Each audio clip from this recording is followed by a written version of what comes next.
High বন্ধুরা, কেমন আছেন সবাই? আশা করি ভালো আছেন। শেখবাড়ি রান্নাবান্নায় আপনাদের স্বাগত জানাই। আজ আপনাদের জন্য একদম নতুন ধরনের পিঠে রেসিপি নিয়ে চলে এসেছি। ভাপা পিঠে তো অনেকভাবে খেয়েছেন, কিন্তু এইভাবে সুজির ভাপা পিঠে হয় সেটা আপনারা না দেখলে বুঝতেই পারবেন না। তো যেমন দেখতে সুন্দর তেমনি খেতে অসাধারণ। এইভাবে আপনারা সুজি দিয়ে বাড়িতে ভাপা পিঠে একবার হলেও ট্রাই করবেন। আশা করছি আপনাদের ভালো লাগবে।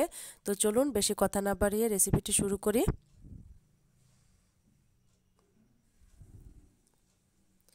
তো প্রথমে একটি পাত্র নিয়েছি, আর পাত্রের মধ্যে আমি 10 টাকার প্যাকেটের সুজি নিয়েছি। সুজিটা পুরোটাই আমি নিয়ে নিয়েছি এখানে।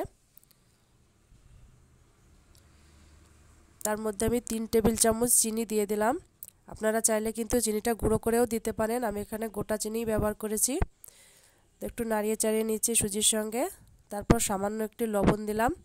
লবণটা মিষ্টির ব্যালেন্সের জন্য দিচ্ছি। তো লবণটাকেও ভালো করে সুজির সঙ্গে ভালো করে নাড়িয়ে চাড়িয়ে নিলাম। এখন এখানে আমি গরুর দুধ নিয়েছি, আর দুধটা একটু বুঝে দেবেন। আর দুধটাকে উষ্ণ গরম করে দিচ্ছি।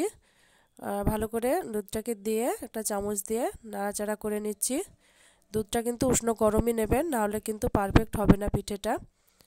আমার আবারও একটু দুধ লাগলো এখানে। তো ভালো করে আবারও নাড়িয়ে চাড়িয়ে নিয়ে একটু পাতলা করেই ব্যাটারটা বানিয়েছি, দেখতে পাচ্ছেন। অনেকটাই পাতলা করে ব্যাটারটা বানিয়েছি, কারণ যেহেতু সুজি অনেকটাই ফুলবে। তারপর আমি 10 মিনিটের রেস্টে রেখে দিয়েছি। তো ফিরে আসলাম 10 মিনিট পর, আর দেখতে পাচ্ছেন সুজি কিন্তু অনেকটাই ফুলে গেছে। এই দেখুন, সুজি কিন্তু অনেকটাই ফুলে গেছে, আর অনেকটা ফুলে একদম থিক ভাব চলে এসেছে। তো এরকম থিক ভাব যাতে আসে সেটা আমি দেখিয়ে দিলাম কীরকম থিক হতে হবে। তো তারপর আবারও একটু চামচ দিয়ে ভালো করে আমি নাড়াচাড়া করে নিলাম।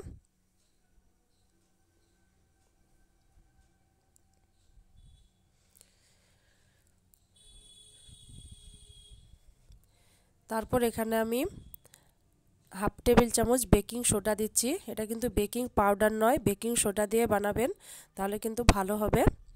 আর হাফ টেবিল চামচ বেকিং সোডাটা দিয়ে ভালো করে আমি ব্যাটারের সঙ্গে মিশিয়ে নিচ্ছি। আর বেকিং সোডা কিন্তু শেষেই দেবেন, প্রথমে কিন্তু দেবেন না, তাহলে কিন্তু ভালো হবে না পিঠে। আর এদিকে আমি নারকেলের পুর বানিয়ে রেখেছিলাম আগে থেকেই।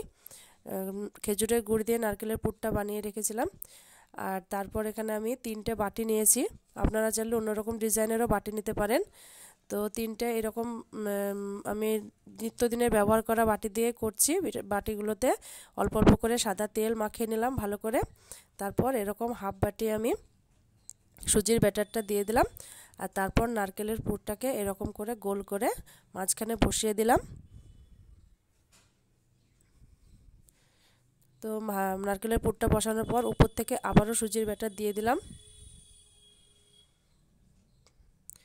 তো এইভাবে তারপর আমি ড্রাই ফ্রুটস দিয়ে দিচ্ছি। আপনারাও চাইলে অন্য ড্রাই ফ্রুটস দিয়েও বানাতে পারেন। আমি এখানে কাজু বাদাম ব্যবহার করেছি যাতে সৌন্দর্যের জন্য। তো ভালো করে ড্রাই ফ্রুটসটা সাজিয়ে দিলাম। এদিকে ওভেনের মধ্যে একটা হাঁড়িতে জল বসিয়ে দিয়েছি, আর জলে স্টিম উঠে গেছে। আর এরকম একটা জালিদার পাত্র নিয়েছি, তার মধ্যে আমি 2টো বাটি এখানে বসিয়ে দিয়েছি, যেহেতু 3টে বাটি একসঙ্গে জায়গা হবে না। তো ভালো করে 2টো বাটি বসিয়ে দিয়ে মাত্র 5 মিনিট স্টিম করে নিলে কিন্তু হয়ে যাবে। সময়ও কিন্তু একদম বেশি লাগবে না। তো 5 মিনিট পর একটা কাঠি দিয়ে আমি চেক করে নিচ্ছি। দেখুন, কাঠির গায়ে কিন্তু কিচ্ছু লেগে নাই, মানে একদম ভেতর থেকে পারফেক্টভাবে স্টিমটা হয়ে গেছে। সেটাকে নামিয়ে বাকি যেটা আমার বাটিটা ছিল সে বাটিটাকেও বসিয়ে দিলাম। তো সব পিঠেগুলোকে আমি এভাবে বানিয়ে নিয়েছি। এখন ঠান্ডা করে নিয়ে একটা ছুরির সাহায্যে চারিদিকটা একটু ঝাঁকিয়ে নিয়ে এভাবে বাটিটাকে হালকা করে একটু ট্যাপ করলেই কিন্তু বার হয়ে যাবে আমাদের সুজির ভাপা পিঠে। দেখতে পাচ্ছেন কতটা সুন্দর লাগছে। যতটা সুন্দর লাগছে ততটাই কিন্তু খেতে অসাধারণ, একদম লোভনীয় রেসিপি। আপনারা বাড়িতে অবশ্যই ট্রাই করে দেখবেন, আশা করছি আপনাদের ভালো লাগবে। এইভাবে অন্তত একদিন আপনারা ট্রাই করে দেখেন, ভালো লাগবে। ভালো লাগলে অবশ্যই কমেন্ট করে জানাবেন, সাথে লাইক করবেন, আর রেসিপিটাকে বেশি বেশি করে শেয়ার করবেন। আর চ্যানেলটাকে সাবস্ক্রাইব করে বেল আইকনটি প্রেস করে রাখবেন, যাতে নিত্য নতুন ভিডিওর আপলোড সবার আগে আপনাদের কাছে পৌঁছে যায়। সবাই ভালো থাকবেন, সুস্থ থাকবেন। আজকের মতন বিদায় নিচ্ছি। দেখা হবে পরবর্তী ভিডিওতে নতুন রেসিপি নিয়ে।